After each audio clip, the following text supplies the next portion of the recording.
Sir, हुकूमत कहती है कि मुल्क की मईशत की सिमत दुरुस्त हो चुकी है, तो क्या आप उनके इस दावे से इत्तफाक करेंगे? हाँ, बिस्मिल्लाहिर्रहमानिर्रहीम। देखिए, हमारे बहुत सारे इकोनॉमिक इंडिकेटर्स पॉजिटिव आए हुए हैं। उसमें आप हम्म। देखें, डॉलर जो 330 का था वो 285 के करीब आ गया हुआ है। मोडीज की रेटिंग भी बेहतर हो गई है और स्टॉक एक्सचेंज आप देख लें कहीं से कहीं जा रही है। बट जो मैंने कल बात की है वो इससे हट के बात कर रहा हूं मैं। अगर हम हम्म। टिपिकली जिस तरीके से चल रहे हैं, जो 78 ईयर से चल रहे हैं, तो हम अपना वो टारगेट अचीव नहीं कर सकते जो हम करना चाहते हैं। तो मैं वो बात कर रहा था कल से। ठीक है। अच्छा सर, तो फिर आपकी बात की दुरुस्त मान लिए, लेकिन हुकूमत दावी है कि मईशत मामलात माशी मामलात बिल्कुल दुरुस्त सिमत में जा रहे हैं। अब आपकी गुज़िश्ता रोज की प्रेस कॉन्फ्रेंस से इशारा मिलता है कि मामलात में बेहतरी की गुंजाइश मौजूद है। देखिए, हुकूमत ने खुद अपना जो टारगेट बनाया है, जो हमारे प्राइम मिनिस्टर साहब चाह रहे हैं, वो जो ग्रोथ चाह रहे हैं, जो हमारा जीडीपी का साइज है वो 412 बिलियन डॉलर है। तो प्राइम मिनिस्टर साहब अब खुद चाहते हैं कि 1000 बिलियन डॉलर हो। हमारा एक रिसर्च सेल है फेडरेशन के अंदर जिसने एक रिपोर्ट को बनाया। अगर इसको 1000 करना है, अगर हमने इस पे रियल टर्म्स में मेहनत करनी है, हमने 100 बिलियन डॉलर की एक्सपोर्ट पकड़नी है, अगर हमने पावर्टी एलिवेशन पे काम करना है, कॉस्ट ऑफ डूइंग बिजनेस को कम करना है, इंपोर्ट सब्स्टिट्यूशन पे काम करना है, इन्फ्लेशन को कंट्रोल करना है, देखिए ये सारी चीजें हैं। हर वक्त हमने आगे से आगे सोचना है। अल्हम्दुलिल्लाह पहले तो बिल्कुल डाउनफॉल था, कंट्रोल हो गया मुल्क। बट अगर आपने बिल्कुल यू टर्न मार के आगे जाना है, आउट ऑफ बॉक्स सोचना है, तो उसके लिए जो हम ये प्लान दे रहे हैं वो गवर्नमेंट को अडॉप्ट करना पड़ेगा। अगर गवर्नमेंट ये कर ले तो वो जो प्राइम मिनिस्टर साहब का टारगेट है इंशाल्लाह अचीव हो जाएगा। इस वक्त हमारे यहाँ कॉस्ट ऑफ डूइंग बिजनेस है, इस कॉस्ट के साथ क्या वो तमाम अहदाफ हासिल करना मुमकिन है जो अभी भी आपने बयान किए हैं? नहीं, बिल्कुल इम्पॉसिबल है ये। देखिए, इस वक्त इंडिया पे जो टैरिफ हम्म। लग गया तो इंडिया तो स्टोरी से आउट हो गया। ये तो बहुत ही क्लियर है, हम सबको पता है, इस पर डिस्कशन की जरूरत ही नहीं है हमारे को। अब आ जाए, हमारे मुकाबले में बांग्लादेश और हमारे मुकाबले में वियतनाम खड़ा हुआ है। हमारे को जो टैरिफ पड़ा हुआ है, हमारे को 19% मिला है, उनको 20-20% मिला है। बट जो मेरे मुल्क में बिजली का रेट है, जो मेरे मुल्क में इंटरेस्ट का रेट है, जो मेरी कॉस्ट है, वो इस वक्त बहुत ज्यादा है। तो उसको फौरी तौर पे, जो हम 9 सेंट की बिजली की बात कर रहे हैं और हम सिंगल डिजिट तो कह रहे हैं, फौरी तौर पे इंटरेस्ट को लेकर आ जाएं। अगर हम उसको अचीव करेंगे तो एक अपॉर्चुनिटी, एक विंडो खुल गई है बहुत बड़ी। उस विंडो को हमें अचीव करना चाहिए और हमें फैसले टाइमली करने चाहिए। हम जितना लेट फैसला करेंगे उतना ज्यादा नुकसान होगा। अच्छा सर, ये जो अभी आपने टैरिफ की बात की है, भारत पर बेशक इजाफी टैरिफ जो है वो आयद हुआ है, लेकिन क्या पाकिस्तान को खित्ते के दीगर ममालिक पर कोई कंपैरेटिव एज हासिल है?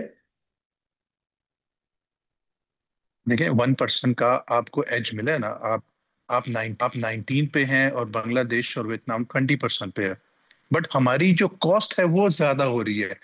अगर हम अपनी इंडस्ट्री के लिए कोई ऐसी कॉस्ट नहीं मांग रहे कि हम कह रहे हैं कि नया चीज दे दो। हम ये कहते हैं मैं रीजनली कॉम्पिटिटिव कर दो। अगर रीजनली आप हमारे को उसके साथ मैच भी कर देंगे, तो इंडिया वियतनाम पाकिस्तान से लड़ नहीं सकता। जो हमारी इकोनॉमी की जंग है, हमारी जो एक्सपोर्ट की जंग है, और हम बहुत तेजी से आगे निकल जाएंगे इस पर। ठीक है।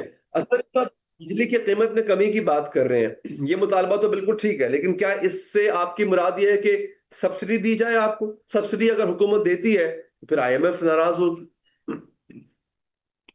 नहीं, देखिए, आप प्लीज इसको समझिएगा समझिएगा कि हमने, ये फेडरेशन ने एक बहुत बड़ी जंग लड़ी आईपीपी के खिलाफ। हमें भी पता था कि गवर्नमेंट सब्सिडी नहीं दे सकती और ना आईएमएफ ने आपको अलाउ करना है। हमारी बिजली हो सकती 16 सेंट की। 16 सेंट पे जो ये आईपीपी का काम शुरू हुआ, तो 48 रुपए जो यूनिट बिजली थी वो आज 31 रुपए यूनिट हो गई है। हम उसको एग्री कर रहे हैं और हम गवर्नमेंट को अप्रिशिएट कर रहे हैं। जितने आईपीपी के कॉन्ट्रैक्ट है गवर्नमेंट ने उसको रिवाइज किए हैं। मगर अभी हमें 9 सेंट की बिजली चाहिए जो कि 26 रुपए की बनती है। हम कहते हैं ये जो गवर्नमेंट ने आईपीपी के कॉन्ट्रैक्ट रिवाइज किए हैं, इसका फायदा इंडस्ट्री को पास ऑन होना चाहिए। वो गवर्नमेंट उसको पास ऑन करे। जब पास ऑन हो जाएगा तो ये खुद ही हो जाएगा। तो इसमें कोई सब्सिडी नहीं मांगी जा रही। जो आपने कॉन्ट्रैक्ट रिवाइज किए हैं उसमें गवर्नमेंट ने 1.1 ट्रिलियन रुपीज सेव किए हैं। आपका 120 करोड़ यूनिट की कंजम्पशन होती है। पूरी, मैं तो इंडस्ट्री की नहीं बात कर रहा, मैं तो आम आवाम की भी अगर ये कर देंगे, पाकिस्तान की बिजली सस्ती हो जाएगी, 26 रुपए यूनिट हो जाएगी।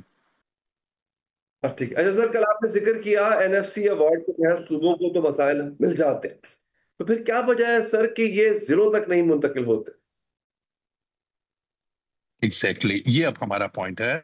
देखिए, सूबों को बिल्कुल मिल रहा है, बट उसका ट्रिकल डाउन अफेक्ट नहीं आ रहा उसमें जितनी, क्योंकि हम फेडरेशन में बैठ के इस वक्त सेक्टोरल और डिस्ट्रिक्ट इकोनॉमी पे काम कर रहे हैं।